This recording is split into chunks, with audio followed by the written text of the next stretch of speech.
Hey guys, welcome to day 4, and this is going to be all about your cross. So this is going to be your goal when you're solving the cross, and most people will start on white, but an important thing to do while solving is to try to solve 2 or more colors. So don't just solve on the white cross. If you're a beginner solver, or practically any solver, you want to practice solving on yellow, or blue, or basically any other color because it'll help you in the future. So here are some example crosses, and then I'll go a little bit more in depth.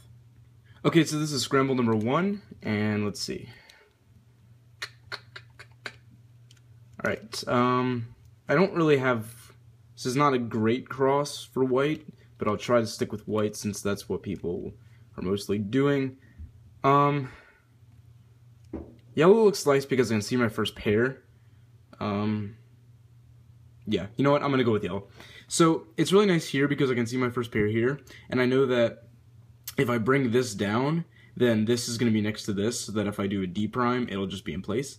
But also I see that this is already here. So basically what I'm going to do first is I'm going to do an R prime to bring that down. So an R prime.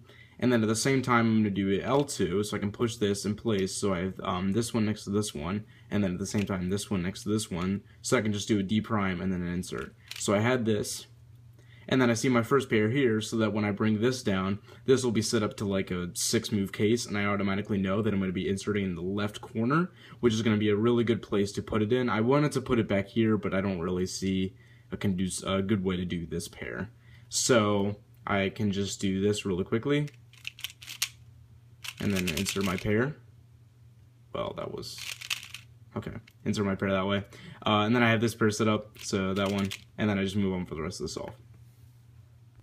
So now we have the second scramble. So let's see.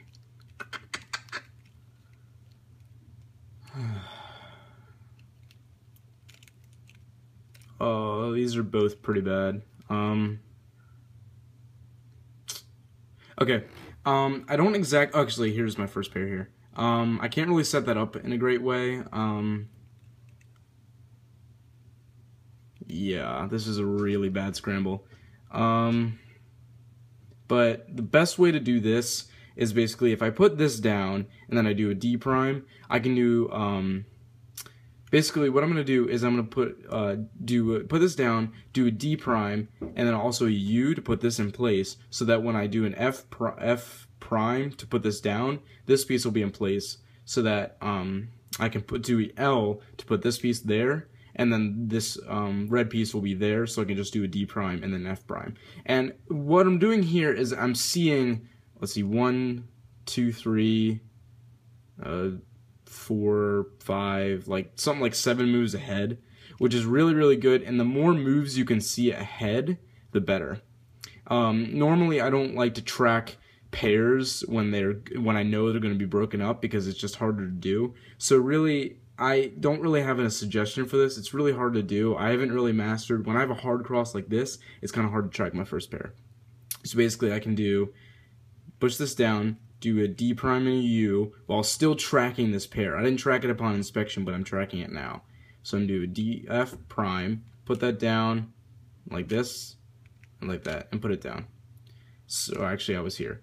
And then my first pair would either be this one or this one. It really doesn't matter, but I'm going to do this one first because I'm going to insert in the back. So set it up like that, and then insert in the back, and then I can insert that pair in the back, and now I have everything in the back like I showed you in my last video. So that's the one. So now we have the last scramble. This one's a little better. I would like to preserve this pair. And I'm going to actually do it a different way. I'm going to do an X cross here because it's the best way to conserve this pair. And I know that if I do it in a certain way, then this piece will be right here. So then I can just rotate and just do fat R, U prime, R prime, and then do it. So again, I'm seeing moves ahead. And it makes sense to track about 7 or 8 moves ahead, but anything over that gets really, really tough. So you don't want to try to strain yourself to do that.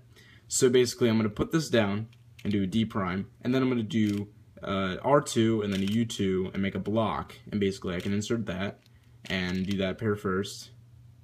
Well, actually, insert it like that, but I can also insert it like this, and it's the same way, so just insert it like that, and then I guess this pair, but I also have this pair here, So yeah, just sort of move on with the solve. I would actually probably do this pair, so I'm solving the back too.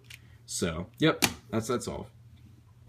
So recapping of what you don't want to do during your cross, you never want to rotate during your cross because it's just, I don't like to do it unless I'm preserving a pair, which I did, but that was technically like, it's pretty much the same thing as making your cross and then rotating to do a pair, but you never want to like rotate during your cross and then having to look for anything.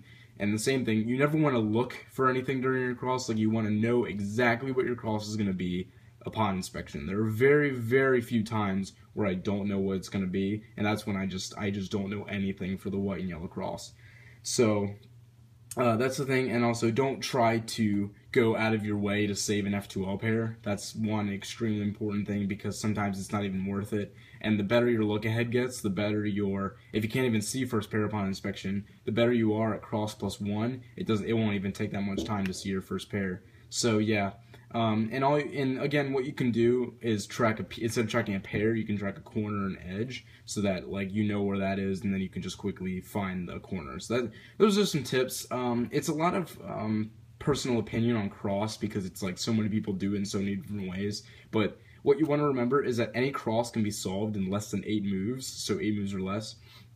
So if you're doing it in any more, you're obviously doing the cross wrong. So again, know what your cross is going to be and try to track your F2L pair, see as many moves as you ahead as you can, sorry. And yep, that'll get you better cross, and you'll be able to do any cross in about 1.5 seconds or less. So yeah, see you guys tomorrow.